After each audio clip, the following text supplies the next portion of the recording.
Okay, this is the practice final. We're going to go through the same kinds of problems that you're going to see in your real final.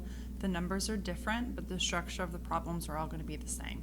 So as long as you can work through these problems and understand how to get to these answers, you should be completely fine on the real final. Okay, 7/3 plus 2/3. You can add fractions as long as you have a common denominator, and you do. We have two common denominators of 3. So in that case, I will add up the numerators. 7 plus 2. If it was subtracting, I would do 7 minus 2, but it's adding. So 7 plus 2 is 9. So I'll have 9 over that common denominator of 3. And it might look like that's the answer, but it's not. You have to reduce that. 9 divided by 3 is just 3, and so the answer is actually A. Okay, the next one. Anytime you need to multiply fractions, you multiply straight across. Multiply the numerators, then multiply the denominators.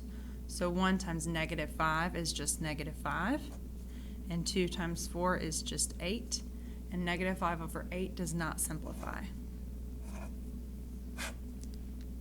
Next, we have an expression to simplify with many different operations in it, with 3 and with 4, which means we're going to follow the order of operations. Parentheses come first, so anything inside parentheses needs to be dealt with first. So in these parentheses we have 16 plus 2, which is 18. And the next set we have 5 minus 2, which is 3. The only other operation left is division, and so we are going to divide. 18 divided by 3 is 6.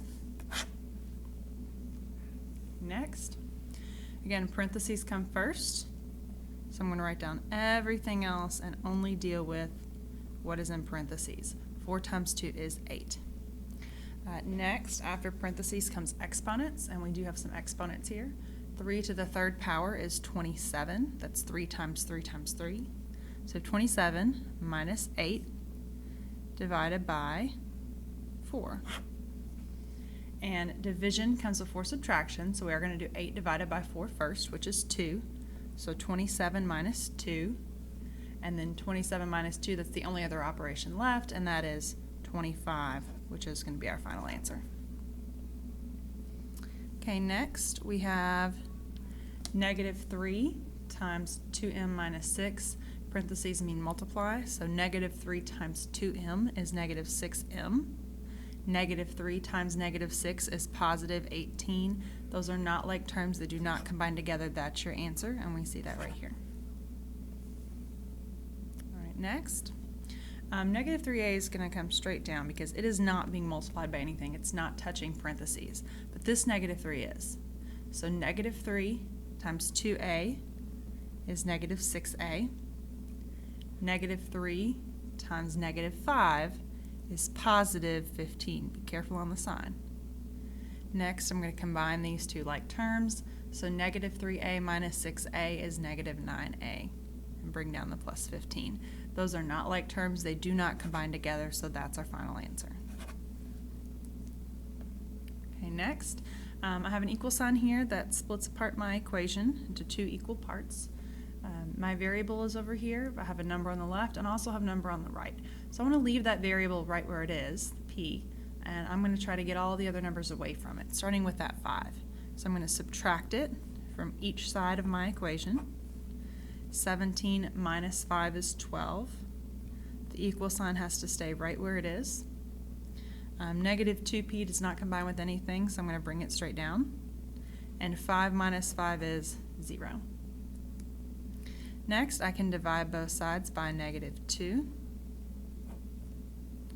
12 divided by -2 is -6, and I'm left with a p. So -6 equals p.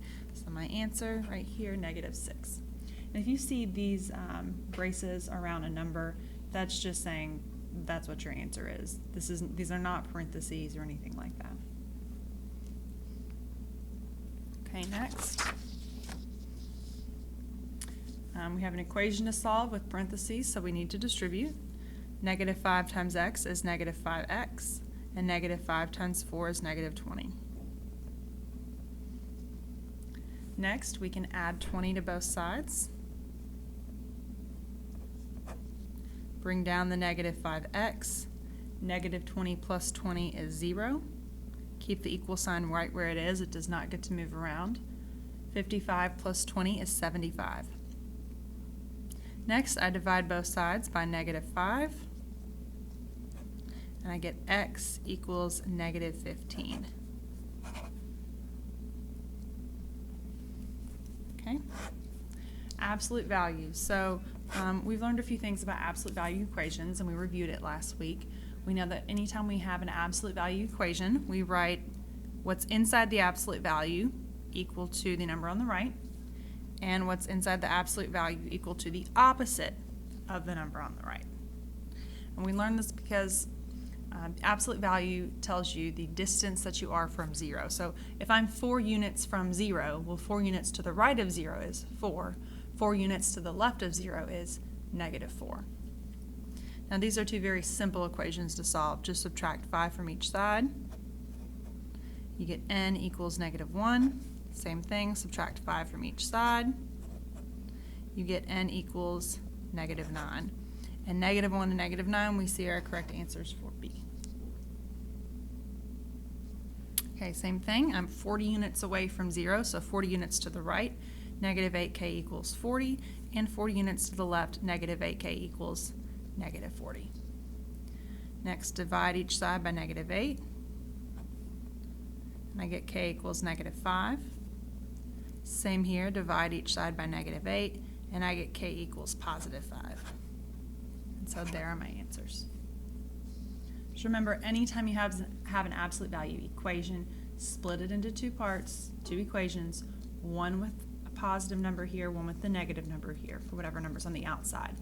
What is inside the absolute value, that stays the same. You don't change that. Okay, 11, match the inequality with the number line. I see I have a solid point. That means we're going to have an or equal to. So it could be A, cannot be B. It could be C, it cannot be D. Next, I see I'm shaded to the left with all values less than that number right there, all numbers less than 0. So I'm looking for a less than or equal to that number. So it's not A, it's going to be C.